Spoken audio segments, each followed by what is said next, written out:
por ahí por el capítulo 8 de Mateo. Nosotros ya vimos los primeros, para los que nos siguen, estamos ya en el estudio bíblico de mitad de semana de los miércoles y nos pueden también ver por aquí y conectarse, verlo luego también completo. Y estos capítulos, como hemos estado diciendo, que estamos viendo, primero fue en el Sermón de la Montaña, ahora son milagros y algunas enseñanzas que Jesús da, como unos paréntesis. Y ya vimos que Jesús sanó a un leproso. Mateo tiene una diferencia a Marcos y a Lucas, precisamente Lucas, por ser una persona más intelectual y médico, y pues la narrativa es más detalle, más larga. Marcos también fue en esa condición. Mateo es más preciso, Mateo va al grano, y siempre cuando Mateo tiene detalles, como tiene que ver con la cuestión de la tradición religiosa de los judíos. De ahí en fuera, él ve la cosa y la cuenta brevemente. No entra en el lujo de detalle. Hay gente que para decirte una cosa necesitan escribir 3 páginas. Hay gente que te escribe un párrafo, ¿verdad? El que tiene tiempo para leer, pues las 3 páginas, pues es bueno. Y a veces con algo preciso tú lo entiendes, pero hay cosas que demandan un poquito más de detalle, ¿verdad? Y quiero dejarle eso para que sepan. Después Jesús sana al siervo de un centurión. Lo que quiero decir es que cuando tú vas a ver eso en los otros evangelios paralelos o sinópticos, pues vas a ver más narrativa. Si estás buscando más narrativa, pues tienes que verlo, por ejemplo, cuando Jesús sana al siervo del centurión, pues en Lucas 7, del 1 al 10, ¿verdad? Y también hablamos aquí que Jesús sana a la suegra de Pedro. Hoy vamos a ver el milagro, varios milagros más, pero el primero que vamos a ver hoy está en el verso 23, y es cuando Jesús calma la tempestad. Como esto es unos acontecimientos tras otros, Jesús ya había establecido ya, porque la muchedumbre no lo dejaba, lo acaparaban. Y entonces Jesús le dice, vamos para la otra orilla. Y estableció que iba para el otro, acuérdense que está cruzando de Capernaum el mar de Galilea. Le llamamos mar por lo grande que es, pero realmente era un río, ¿verdad? Pero tenía unas áreas bien grandes y le llamaban mar de Galilea. Y entonces resulta que entrando él en la barca, sus discípulos le siguieron. Y aquí que se levantó en el mar una tempestad tan grande. Si va al libro de Mateo, Marcos 4, del 35 al 41, o Lucas 8, del 22 al 25, vas a ver que ellos tienen más detalles, es como que lo hacen más emotivo. Mateo al grano. Y aquí que se levantó en el mar una tempestad tan grande que las olas cubrían la barca.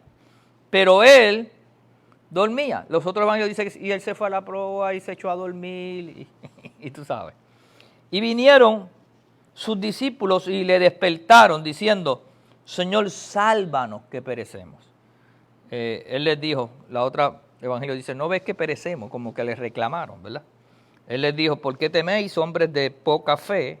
Entonces levantándose, reprendió los vientos y al mar, y se hizo grande bonanza. Y los hombres se maravillaron diciendo, ¿qué hombre es este que aún los vientos y el mar le obedecen? Vamos a decir algunas cosas sobre esto, ¿verdad? Para ponerlo en justa perspectiva. Jesús era un trabajador incansable y estaba en su ministerio constantemente. Después de la demora producida por la conversación con los 2 hombres, que en los versos anteriores Jesús le estaba trayendo una enseñanza, Jesús entró en la barca con sus discípulos. Es probable que se tratara de la pequeña barca pesquera de Pedro, que todavía la mantenían, ¿verdad?, para estas travesías. Al cruzar el mar se levantó una tempestad. Es probable que esa tempestad fuese un tipo de movimiento sísmico, una especie de terremoto, ¿verdad? Y creó entonces ese oleaje de momento, ¿ves? Porque no había mal tiempo, no había tiempo anunciado, ¿sabes? Que ellos como pescadores sabían cuando había mal tiempo. Pues no, fue algo de repente, ¿verdad? Y entonces, mientras las olas cubrían la barca, Jesús estaba durmiendo y seguía durmiendo. estaba tan cansado que la tormenta no le despertó. Y Jesús se echó a descansar, porque el que no debe, no teme. Está tranquilo. Ahora, completamente aterrorizados, los discípulos lo despertaron con un clamor: Señor, sálvanos, que perecemos. Los otros evangelios uno dice: no ves que perecemos. Vamos a ver si estaba durmiendo. Pero después que se levanta, le quieren reclamar a Jesús la situación precaria que estaban viviendo. Porque lamentablemente nosotros siempre buscamos o a quién echarle la culpa, o a quién hacerle la queja, o a quién hacerle el reclamo, y no estamos orientados a soluciones o a resolver problemas. Por lo tanto, lo primero que ocurre es que Jesús les reprochó, en otras palabras, les llamó la atención y le dijo: ¿por qué teméis? En otras palabras, literalmente le dijo: no sean cobardes. O sea, porque ustedes se turban todos.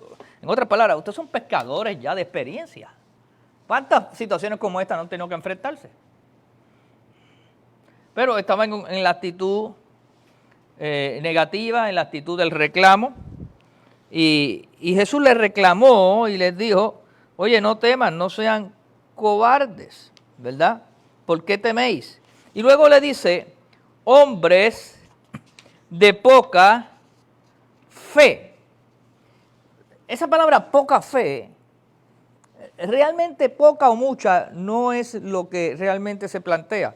Se cree que lo que tenían era una fe débil por causa del temor, del miedo, de la naturaleza humana, de querer resolver el problema reclamando. Y se habían debilitado en la fe. ¿Ve? Porque eran hombres de experiencia de mar, por lo menos la mayoría de los que estaba allí. Entonces, la fe estaba debilitada, no estaban utilizando su fe. Entonces Jesús les habló con autoridad y les dijo: dejen de ser cobardes, dejen de estar operando en temor y tampoco se debiliten en la fe. Entonces, levantándose, reprendió a los vientos y al mar. Y eso es bien importante. Tú puedes reprender la naturaleza o tú puedes ordenarle a la naturaleza.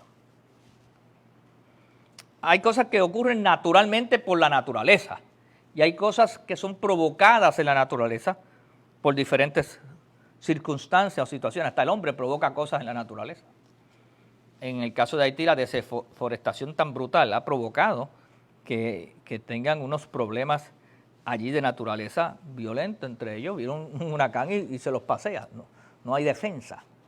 Cuando tumbamos los montes, no hay defensa. El hombre puede provocar, pero también hay espíritus de maldad que pueden provocar cosas. Entonces tú puedes usar autoridad y hablarle al ambiente, hablarle a la naturaleza, inclusive hablarle a los animales. Yo recuerdo cuando estaba en El Salvador, que íbamos varios pastores al canal de televisión a hacer un maratón, y bueno, yo no sé qué pasó, que el que nos iba a llevar no llegó y decidimos caminar. Íbamos a caminar como una milla, tampoco era tan lejos. Pero íbamos caminando y de momento se nos presentó un perro grande, pero yo no sé si era un Doberman o algo así, pero un perro grande. Y ladrando, y se veían los colmillos. Y no se crea, en la parte humana pero nos quedamos quietos y tomamos autoridad. Y lo reprendimos. Y dijimos: salte del camino. Y el perro siguió ladrando, pero se fue acomodando para su lado. Y yo no sé si fue que vio que éramos 4 o 5 y dijo: ¿cómo le meto mano a 4 o 5?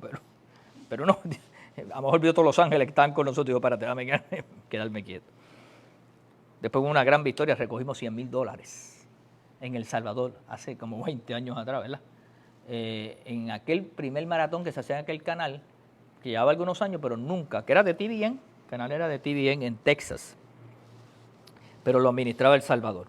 Y entonces, el punto es el siguiente: Jesús reprendió los vientos y al mar y se hizo tranquilidad, se hizo bonanza, dice grande bonanza. Y los hombres se maravillaron. ¿Qué hombres se maravillaron? Varios hombres se maravillaron. Los hombres que estaban en la barca con Jesús, los otros que iban en otras barcas que le acompañaban, y el testimonio que se oyó cuando llegaron a la orilla, que estaban tan impactados con lo que estaba ocurriendo, que se maravillaron diciendo: ¿qué hombre es este que aún los vientos y la mar le obedece.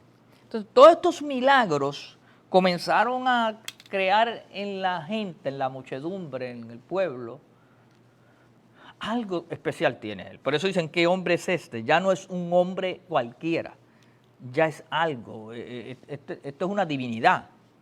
Y eso fue lo que comenzó a tomar fuerza en los comentarios. Por eso es que los fariseos y los escribas y Caifás querían matarlo, porque ya estaban cayendo en la versión de que no era cualquiera, era el Hijo de Dios, ¿verdad? Si sigues leyendo, dice, cuando llegó a la otra orilla, a la tierra de los Gadarenos, vinieron a su encuentro dos endemoniados que salían de los sepulcros. Mateo pone dos endemoniados. Marcos y Lucas hablan de un endemoniado. Pues, pero era gadareno. Si eran dos, si eran uno, estaban endemoniados. No hay otra cosa, ¿verdad? Aquí que ver, ¿verdad? Entonces dice que eran feroces en gran manera, tanto que nadie podía pasar por aquel camino. Estos endemoniados eran una cosa terrible, atacaban a la gente, los perseguían. Yo no sé cuántos de ustedes vivieron en lugares donde habían gente lunática. No sé si ustedes tuvieron esa experiencia en campos o en pueblos, que había gente que las tenían inclusive o amarradas. Antes no habían los tratamientos que hay hoy en día, que la gente pues se la llevan al sanatorio, se la llevan a un... ¿cómo se llama esto? Sí, pero Julia era privado y había que tener recursos para tenerlo allí, a un manicomio, ¿verdad? Y ahora la gente pues enseguida los inyectan y los tranquilizan, pero yo recuerdo que donde yo me crié, oye, ese momento donde la gente perdía el control y te decían de niño, no pases por ahí que esa persona es violento, y eran muchachos violentos que tenían que tenerlos a veces amarrados. Y pues nada, yo vi eso allí en Las Monjas varias veces en ciertos lugares, y también veí que gente se bebía alcohol y perdían la cabeza y se volvían violentos y rompían los carros de la gente. Una cosa que para pelo. Yo imagino estos endemoniados gadarenos, una cosa parecida o más terrible, ¿verdad? Dice, y clamaron diciendo, ¿qué tienes con nosotros, Jesús, Hijo de Dios? Oye, ahora, mal que eso, porque son los endemoniados los que salen al encuentro de Jesús. ¿Y lo qué? Y lo reconocen. Y dicen categóricamente que ellos gritaron diciendo, ¿qué tienes con nosotros, Jesús? Si él no había hecho nada. Ya ellos sabían que cuando Jesús llega, los va a reprender. ¿Cómo le llamó? Jesús, Hijo de Dios. ¿A qué servicio habían ido? ¿A qué escuela bíblica? ¿Dónde lo leyeron? Y después dice, ¿has venido acá para atormentarnos antes de tiempo? Oh, wow, yo sabía que había un tiempo que Jesús iba a manifestar allí en la cruz y los iba a vencer. Y has venido aquí a atormentarnos. Es decir, que en vez de los cristianos, en vez de estar siendo atormentados por demonios, somos nosotros los llamados a atormentarlos a ellos. ¿Es cierto o no? Pues eso está claro ahí.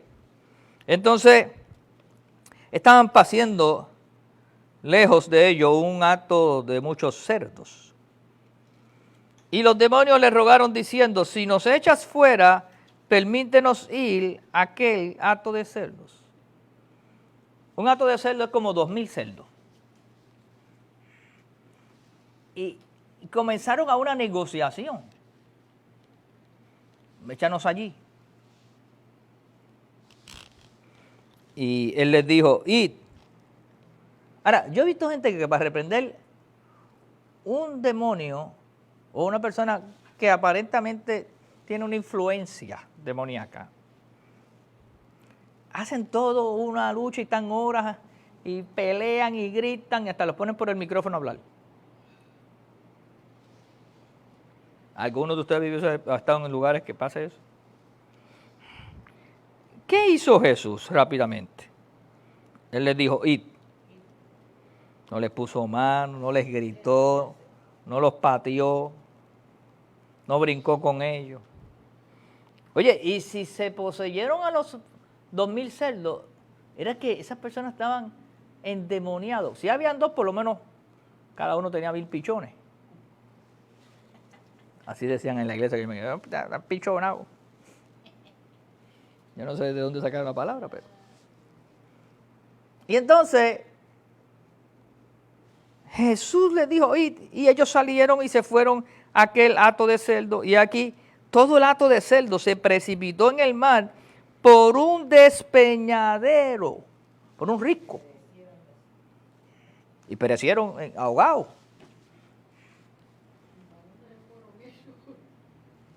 Fueron de nuevo por la libre. Pero te pregunto yo, ahora los endemoniados quedaron libres. Ahora, te pregunto yo, ¿cuánto valdrían esos cerdos? Barato, a 100 pesos. En tiempo de nosotros, un cerdito, ahora para Navidades, asado te lo venden como a 400 billetes. De 4 a 600 pesos vale un cerdo hoy en día asado. Que si pensabas comprar uno para Nochebuena, María, mejor cómprate el pernil. Por lo tanto, vamos a ponerlo a 100 pesos. 100 por 2,000.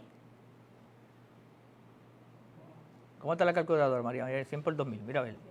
20,000 pesos. ¿O más?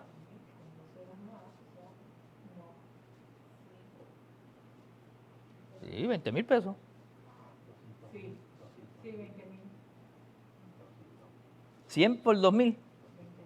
200,000. Sí. ¡Wow! ¿Y por qué no mandar, me pregunto, por qué al cerdo? Porque ellos querían evitar que Cristo los mandara a otro lugar. Ah, sí, Cristo los podía, Cristo no no iba a permitir que fueran a otro hombre, a otro ser humano.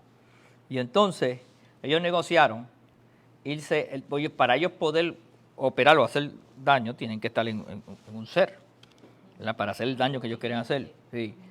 Entonces Jesús los podía mandar a las profundidades de la tierra.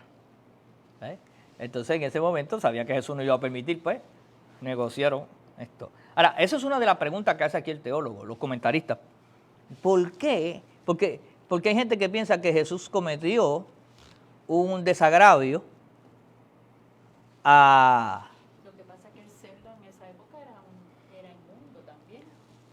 Eso se podía tomar para el judío, pero Jesús está en la región de Gadareno, de los Gadara, que los comerciantes de allí no eran judíos. Y entonces, en ese sentido, pues los comentaristas especulan y dicen, ¿por qué? Tratan de contestar esa pregunta.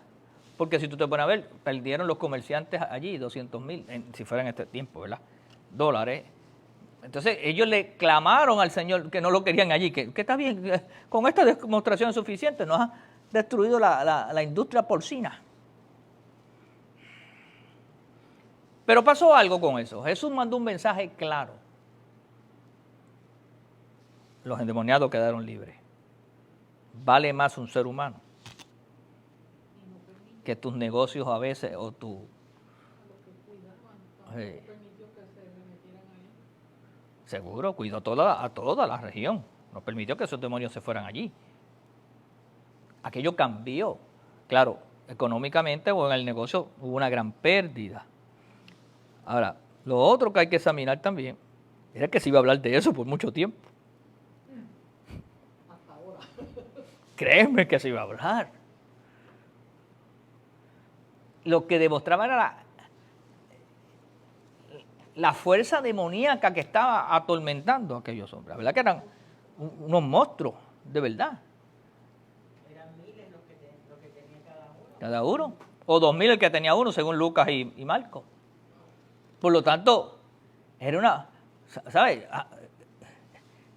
Habían dos males.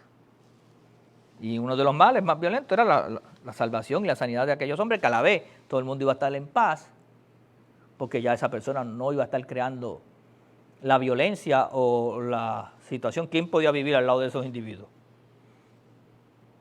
¿Sabe? A veces uno analiza las cosas de un solo punto de vista y a veces hay que presentarse a ver los los varios puntos de vista. La cuestión fue que Jesús ministró, hizo el milagro,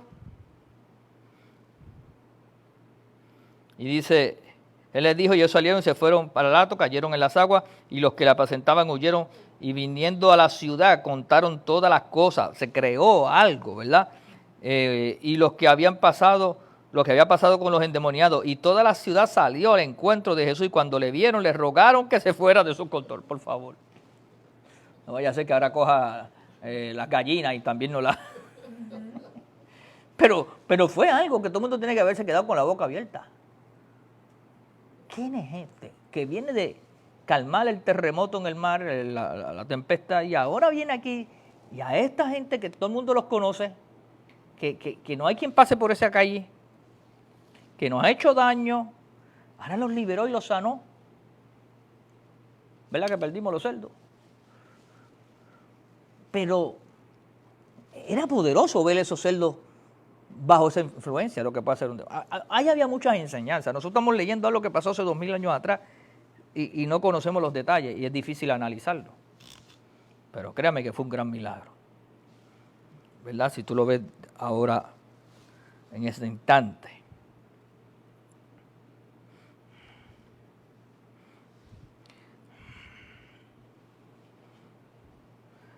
Luego dice...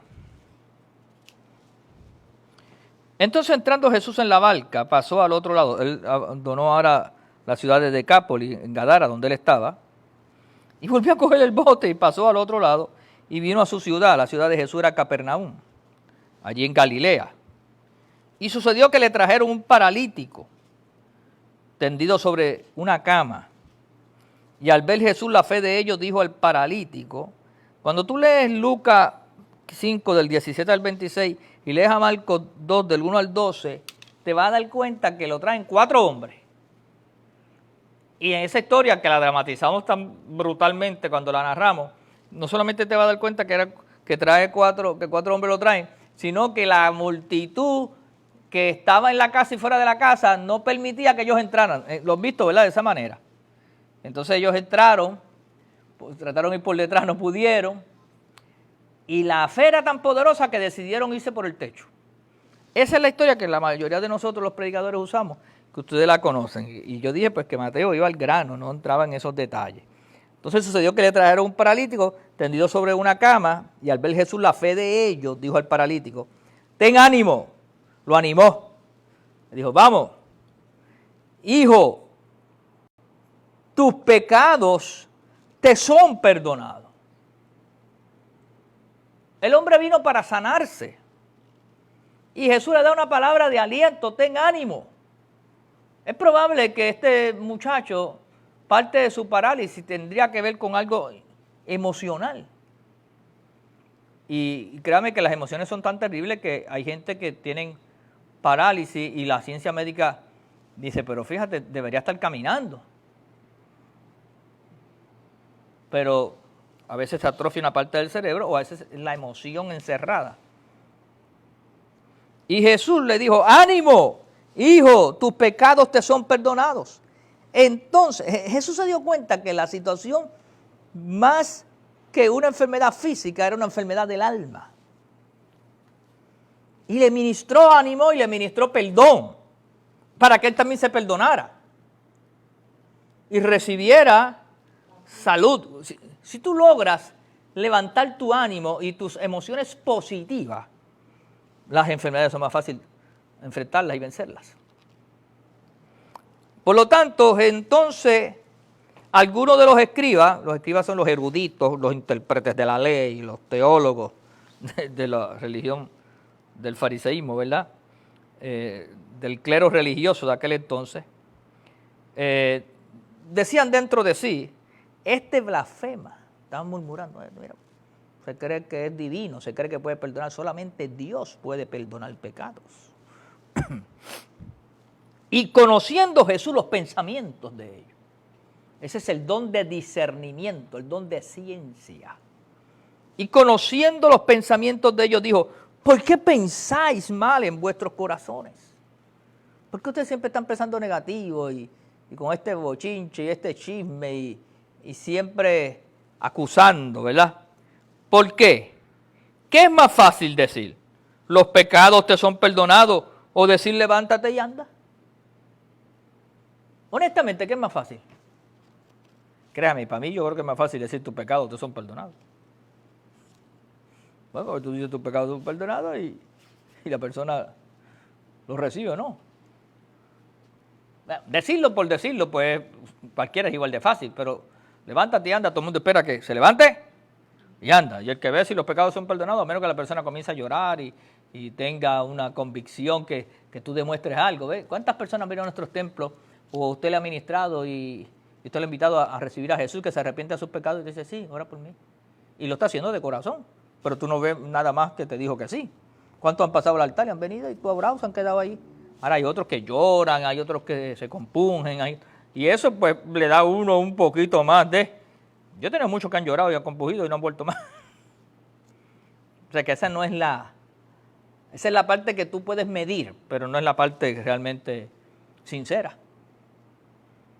Porque Nicodemo no hizo mucha manifestación y sirvió al Señor todo el tiempo. Por lo tanto, volviendo al punto aquí, ¿qué es más fácil decir? ¿Los pecados te son perdonados o decir levántate y anda? Pues para que sepáis que el Hijo del Hombre tiene autoridad, poder, potestad en la tierra, el Hijo del Hombre. Y Jesús fue el que se autodenominó Hijo del Hombre, ¿verdad? Con derecho, ¿verdad? En la tierra para perdonar pecado. Dijo entonces al paralítico, levántate, toma tu cama, toma tu lecho y vete a tu casa. Para que sepáis. Ahora Jesús le invirtió la cosa y dije, ahora lo voy a levantar, lo voy a sanar, pero ya yo lo perdoné. Porque el problema es que para los judíos, una persona enferma era una persona que desde sus prejuicios estaba en pecado. El prejuicio del judío es, está enfermo, está en pecado. Entonces, Jesús lo hizo para molestarlos, pero también para enseñarlos. Mira, yo vine aquí a salvar y sanar. Cuando yo perdono pecado, sano. Y cuando sano, perdono pecado. Es lo mismo. Por eso que la oración de fe salvará al enfermo. Y si hubiere cometido pecado, le serán perdonados. Porque es lo mismo para el Señor. Es lo mismo, cuando tú vienes a un servicio está el paquete completo, hay salvación, hay sanidad, hay liberación, hay prosperidad, hay abundancia, hay paz. El Espíritu Santo se está moviendo. Y tú vas a recibir conforme a tu necesidad, ¿verdad? Levántate, toma tu cama, tu lecho, vete a tu casa. Entonces él se levantó y se fue a su casa. Y la gente al verlo, ¿ven? Porque hay gente que necesita ver para poder testificar o creer. Oye, a todos nos emociona cuando vemos. Pero yo también puedo ver cuando a una persona sus pecados le son perdonados. Algo se refleja en su mirada de perdón. El perdón es liberador, es sanador. Entonces, la gente se maravilló, pero en esta ocasión la gente no tan solamente se maravilló, sino que glorificó a Dios. Diferente a los del otro lado. No sigas aquí porque nos vamos a quedar sin ganado, sin gallinas, sin bueyes, sin vacas, porque si sigue sacando demonios aquí, que había dado tal potestad a los hombres. Entonces ahora, esta gente tenía un problema. O este es divino, o este es un profeta. O es un hombre con unas habilidades extraordinarias. Entonces, todo eso estaba ocurriendo. Entonces, esa es la gran preocupación que tenían los escribas, los líderes religiosos, Caifás y su gente. Decían, ¿cómo paramos esto? Porque este hombre realmente es el Hijo de Dios. Y tú sabes que sabiendo ellos que era el Hijo de Dios, como no se adaptaba a su sistema religioso, no estuvieron dispuestos a cambiar. Hay transformaciones que han llegado en la vida de la humanidad y sabiendo que es la verdad y y que es algo que viene de parte de Dios para bendecir, nos hemos amarrado a nuestras tradiciones religiosas porque no nos conviene a nuestro negocio, a lo que hemos dicho por tantos años. Quedar para atrás y preferimos decirle que se vaya de nuestras orillas o perseguirlo hasta destruirlo. Y lo digo en forma figurada, pero nos pasan muchas cosas. ¿Ves? Cuando el vino nuevo llega, el odre viejo se resiste. ¿Ves? Y entonces es importante renovarnos. No es oír cualquier cosa, ¿verdad? Pero cuando Dios está haciendo algo, uno debe aprender a fluir y permitir que el Señor renueve. Y a veces en cosas más personales o en cosas más simples, pero que es el mismo principio. Ese principio no cambia. Nada, hoy lo vamos a dejar hasta aquí, ¿verdad? La semana que viene vamos a seguir. La semana que viene es la semana cuando nos reunamos de nuevo. Para seguir compartiendo estas experiencias que son tan poderosas. Y yo les he dicho que este es el modelo de Jesús. Si nosotros aprendemos el modelo de Jesús, aprendemos a vivir la vida cristiana. Que Dios añada bendición a su palabra, que nos edifique. Si usted entró tarde, en el caso de los que entraron por el Facebook Live, pues puede verlo después. Esto se sube también a mi canal de YouTube de Apóstol Ricky Rosado, en la página de la iglesia. La gente de Fe y Gracia ofrendamos y ofrendamos y damos para el Señor, y lo podemos hacer a través de ATH Móvil bajo CFC, Fe y Gracia, CFC, Fe y Gracia, o entre a nuestra página de Fe y Gracia y hay otras maneras y formas de hacerlo. Sea más que bendecido, gracias, le amamos en el Señor. Nos vemos en una próxima ocasión. Bendiciones.